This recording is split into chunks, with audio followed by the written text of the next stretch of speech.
আসসালামু আলাইকুম। জানিয়ে দিব এই মাত্র পাওয়া সংবাদ। প্রথমেই বলে দিচ্ছি সংবাদ শিরোনাম, এরপর বলবো বিস্তারিত। পুরো দেশ আজ স্তব্ধ। জুলাই বিপ্লবের নায়ক হাসনাত আবদুল্লাকে এবার পুলিশ হত্যার আসামির অপবাদ দেওয়া হচ্ছে। আজ সবথেকে বড় আর অবিশ্বাস্য হারহিম করা খবর, হাসনাত আবদুল্লাকে সরাসরি গ্রেপ্তারের নির্দেশ দিল হাইকোর্ট। এই গ্রেপ্তার আটকাতে ঢাকাকে এক রণক্ষেত্রে পরিণত করার চরম হুঁশিয়ারি দিল এনসিপি। হাসনাতকে হাত দিলে বিএনপিকে ইতিহাসের সবথেকে বড় মাশুল দিতে হবে বলেছে তারা। পর্দার আড়ালে আসলে কোন ভয়ঙ্কর ষড়যন্ত্রের সত্য আজ সবার সামনে ফাঁস হতে যাচ্ছে। এক সেকেন্ডও না টেনে পুরো ভিডিওটি শেষ পর্যন্ত দেখুন। এরপর জানাবো শেরপুর ৩-এ নির্বাচনী সংঘর্ষে একজন নিহত হওয়ার খবর পুরোপুরি গুজব।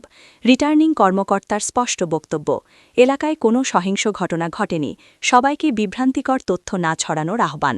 আরও জানাবো বিএনপি ও জামায়াতকে ঘিরে রাজনৈতিক উত্তাপ, জামায়াত আমিরের অভিযোগ ও বিএনপির পাল্টা অবস্থান নিয়ে নতুন বিতর্ক।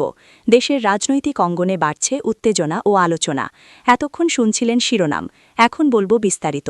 তাই ভিডিওটিতে একটি লাইক দিয়ে চ্যানেলটা সাবস্ক্রাইব করে সম্পূর্ণ ভিডিওটা মনোযোগ দিয়ে দেখতে থাকুন। পুরো দেশ আজ এক অবিশ্বাস্য আর হারহীন করা আইনি ও রাজনৈতিক বিস্ফোরণে স্তব্ধ হয়ে গেছে। কারণ জুলাই বিপ্লবের অন্যতম নায়ক হাসনাত আবদুল্লার ওপর এবার পুলিশ হত্যার মতো ভয়ঙ্কর অভিযোগ আনা হয়েছে। আজ সবথেকে বড় আর চাঞ্চল্যকর খবর আমাদের হাতে এসেছে। হাসনাত আবদুল্লাকে পুলিশ হত্যার প্রধান আসামি হিসেবে সরাসরি গ্রেফতারের নির্দেশ দিয়েছে হাইকোর্ট।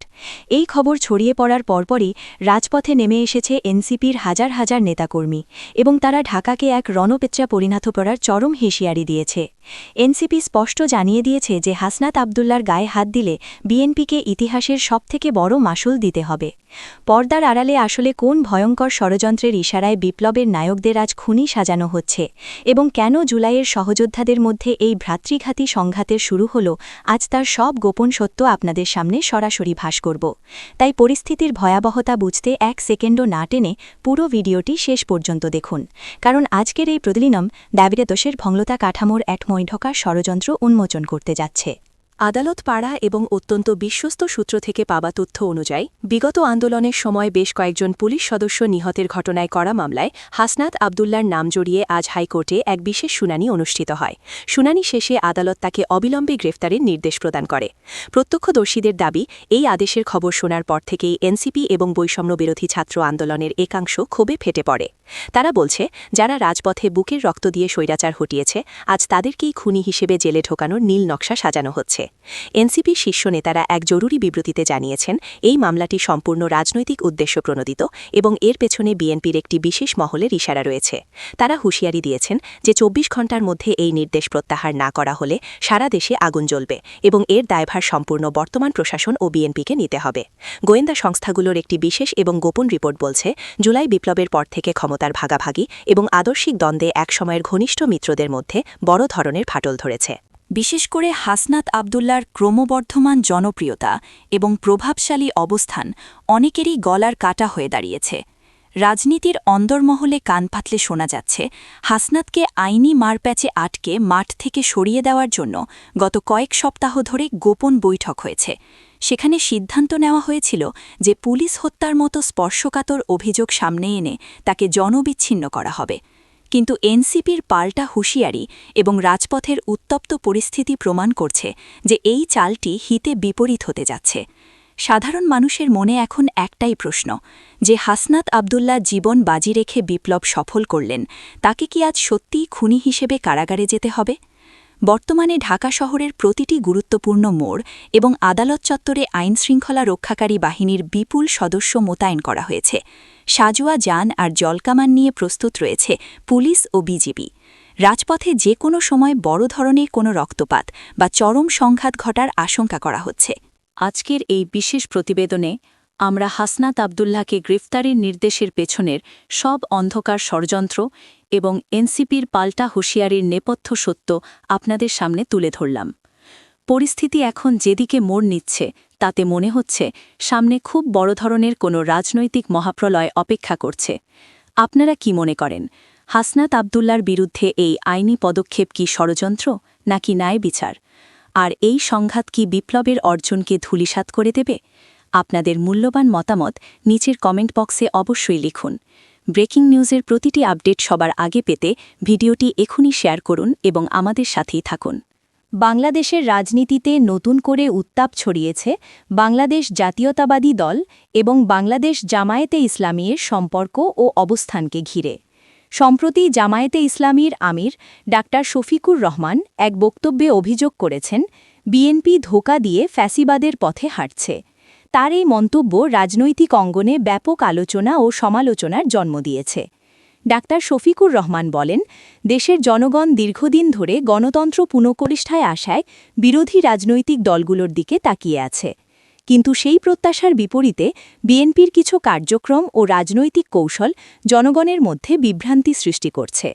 তার দাবি, গণতন্ত্রের নামে আন্দোলনের কথা বলা হলেও বাস্তবে কিছু সিদ্ধান্ত ও অবস্থান ফ্যাসিবাদী আচরণের সাথে সাদৃশ্যপূর্ণ। তিনি আরও উল্লেখ করেন, একটি গণতান্ত্রিক রাজনৈতিক দলের প্রধান দায়িত্ব হচ্ছে স্বচ্ছতা, জবাবদিহিতা এবং জনগণের মতামতের প্রতি শ্রদ্ধাশীলতা। কিন্তু বিএনপি যদি রাজনৈতিক স্বার্থে জনগণকে বিভ্রান্ত করে কিংবা ভিন্নমত দমনের পথে হাঁটে, তাহলে সেটি গণতন্ত্রের জন্য হুমকি হয়ে দাঁড়াতে পারে। তার মতে, রাজনৈতিক দলগুলোর মধ্যে পারস্পরিক আস্থা ও নৈতিকতার অভাব দেশের সামগ্রিক রাজনৈতিক পরিবেশকে আরও জটিল করে তুলছে। অন্যদিকে বিএনপির পক্ষ থেকে এ ধরনের অভিযোগ সরাসরি অস্বীকার করা হয়েছে। দলটির নেতারা দাবি করছেন, তারা সবসময় গণতন্ত্র পুনরুদ্ধারের আন্দোলনে প্রতিশ্রুতিবদ্ধ এবং জনগণের অধিকার আদায়ে কাজ করে যাচ্ছে। তারা বলছেন, জামায়াত আমিরের এই বক্তব্য রাজনৈতিক উদ্দেশ্য প্রণোদিত এবং বাস্তবতার সাথে সামঞ্জস্যপূর্ণ নয়। রাজনৈতিক বিশ্লেষকরা মনে করছেন, এ ধরনের বক্তব্য বিরোধী দলগুলোর মধ্যে বিভাজন আরও বাড়িয়ে দিতে পারে, বিশেষ করে যখন দেশের রাজনৈতিক পরিস্থিতি ইতোমধ্যেই সংবেদনশীল। তখন এমন মন্তব্য ভবিষ্যতের জোট রাজনীতি ও আন্দোলনের উপর প্রভাব ফেলতে পারে। তারা বলছেন, গণতান্ত্রিক শক্তিগুলোর মধ্যে ঐক্য বজায় রাখা বর্তমান প্রেক্ষাপটে অত্যন্ত গুরুত্বপূর্ণ। সব মিলিয়ে বিএনপি ও জামায়াতের এই বাকযুদ্ধ দেশের রাজনৈতিক অঙ্গনে নতুন মাত্রা যোগ করেছে। জনগণ এখন দেখার অপেক্ষায় রয়েছে এই দ্বন্দ্ব শেষ পর্যন্ত কোন দিকে গড়ায় এবং তা দেশের গণতান্ত্রিক ভবিষ্যতের ওপর কী ধরনের প্রভাব ফেলে।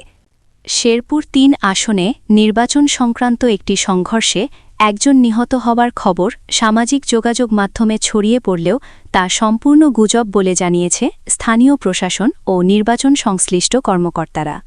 এ বিষয়ে আনুষ্ঠানিক বক্তব্য দিয়েছেন রিটার্নিং কর্মকর্তা, যেখানে তিনি স্পষ্টভাবে বলেন, শেরপুর ৩ এলাকায় ভোট বা নির্বাচন কেন্দ্রিক কোনো সংঘর্ষে মৃত্যুর ঘটনা ঘটেনি এবং এ ধরনের খবর ভিত্তিহীন ও বিভ্রান্তিকর।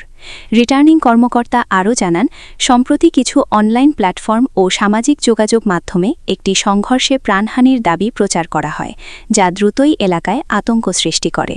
তবে মাঠ পর্যায়ের প্রশাসন, আইনশৃঙ্খলা রক্ষাকারী বাহিনী এবং নির্বাচনী পর্যবেক্ষকদের সঙ্গে যোগাযোগ করে নিশ্চিত হওয়া গেছে যে এমন কোনো ঘটনা ঘটেনি। তিনি জনগণকে গুজবে কান না দেওয়ার এবং যাচাই না করা তথ্য শেয়ার থেকে বিরত থাকার আহ্বান জানান। স্থানীয় সূত্রে জানা যায়, ঘটনাটি মূলত রাজনৈতিক উত্তেজনা বা পুরনো বিরোধকে কেন্দ্র করে ভুল তথ্য ছড়ানোর ফল হতে পারে। তবে শেরপুর ৩ আসনের কোথাও সংঘর্ষে প্রাণহানির কোনো প্রমাণ পাওয়া যায়নি বলে নিশ্চিত করেছে সংশ্লিষ্ট কর্তৃপক্ষ। প্রশাসন বলছে, নির্বাচনকে কেন্দ্র করে কিছু মহল উদ্দেশ্যপ্রণোদিতভাবে ভুয়া তথ্য ছড়িয়ে পরিস্থিতি অস্থিতিশীল করার চেষ্টা করতে পারে, যা প্রতিরোধে কঠোর নজরদারি চালানো হচ্ছে। বাংলাদেশ নির্বাচন কমিশন এ বিষয়ে আগেই নির্দেশনা দিয়েছে যে নির্বাচন চলাকালীন সময়ে কোনো ধরনের গুজব, অপপ্রচার বা বিভ্রান্তিকর তথ্য ছড়ালে তার বিরুদ্ধে আইনগত ব্যবস্থা নেওয়া হবে। নির্বাচন কমিশনের পক্ষ থেকে স্থানীয় প্রশাসনকে সামাজিক যোগাযোগ মাধ্যম পর্যবেক্ষণ এবং দ্রুত সত্যতা যাচাই করে জনগণকে সঠিক তথ্য জানানোর নির্দেশ দেওয়া হয়েছে। এদিকে শেরপুর জেলার আইনশৃঙ্খলা পরিস্থিতি স্বাভাবিক রয়েছে বলে জানিয়েছে জেলা প্রশাসন। তারা বলছে, নির্বাচনকে কেন্দ্র করে যে কোনো ধরনের সহিংসতা প্রতিরোধে পর্যাপ্ত নিরাপত্তা ব্যবস্থা নেওয়া হয়েছে এবং মাঠে পুলিশ ও অন্যান্য বাহিনীর টহল জোরদার করা হয়েছে। বিশ্লেষকরা মনে করছেন, নির্বাচনের সময় গুজব ও বিভ্রান্তিকর তথ্য ছড়ানো একটি সাধারণ প্রবণতা হয়ে দাঁড়িয়েছে, যা ভোটারদের মধ্যে আতঙ্ক তৈরি করতে পারে। তাই গণমাধ্যম, প্রশাসন এবং নাগরিকদের সম্মিলিতভাবে তথ্য যাচাই করে সচেতন থাকা জরুরি। সব মিলিয়ে শেরপুর 3-তে সংঘর্ষে নিহত হওয়ার যে খবর ছড়িয়েছিল তা সম্পূর্ণ গুজব বলে নিশ্চিত করেছেন সংশ্লিষ্ট রিটার্নিং কর্মকর্তা। প্রশাসনের পক্ষ থেকে সবাইকে আহ্বান জানানো হয়েছে কোনো ধরনের যাচাইবিহীন তথ্য বিশ্বাস না করে কেবল সরকারি ও নির্ভরযোগ্য সূত্রের ওপর নির্ভর করতে।